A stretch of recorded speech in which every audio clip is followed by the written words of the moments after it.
Hello, if you missed the third meeting of the Hexarchy, this was discussed as a constitution change. Freedom of speech and the right to bear of arms was quantified and specified. So this is gun control and restricted speech. So restricted speech, incitement towards murder or violent revolution, and harassment. Harassment was already listed in Article 13. We added incitement towards murder or violent revolution. Gun ownership. This is a gun control system aimed to reduce or hopefully eliminate mass shootings. Mass shootings occur mostly by young men. So if we just delay gun ownership to 25 or 30 or 35, then that will reduce that problem. We determined during the meeting to get rid of the anti-tank rocket launchers, unfortunately. Requires 12 hours of training and a background check at each level. Blah, blah, blah. You can read the rest of it. And here is another fun change. This is not actually shown during the meeting. This is new. The Dog and Cat Bill of Rights. They're granted basic civil rights, mainly the right to travel and the right to have a family. So to prevent overpopulation, you have this birth lottery and birth control used, and biting removes their rights. And then unfortunately we would have to have some kind of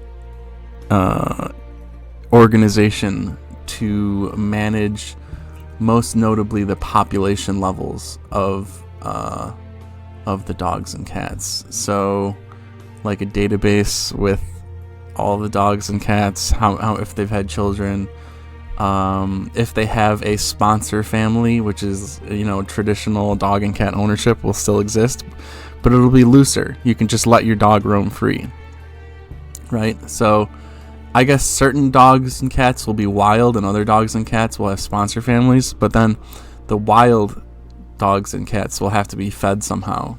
So that's all a little bit confusing, and this might be a problem. Some of you watching this might be saying, oh, you're going to run into all kinds of unexpected problems with this one.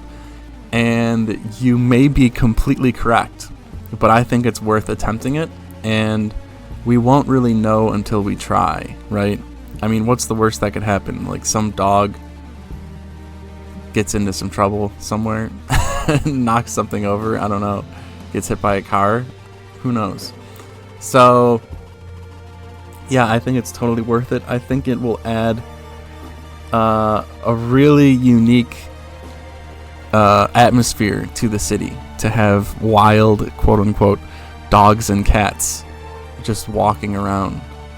I mean, cats already have the right to travel in certain families and in certain areas. So, like, you have the neighborhood cat, right? And this has not been the end of the world. So we're just opening it up to dogs, and it's in Arkology. So, yeah, who knows? We might do birds too, and raccoons. And we're just going to slowly keep adding animals. But I guess feeding costs will initially creep up on us, or eventually creep up on us, the cost to feed all of these critters. And then it'll just be a headache to manage all the populations, to keep all the populations low. Oh, this is worth mentioning. Dog and cat per capita populations are determined by an Article 5 vote. So every year you can determine to raise or lower the maximum population of a given dog or cats or whatever. Anyway, I'm not going to go on any longer on this one. And remember, a single dream is more powerful than 1,000 realities.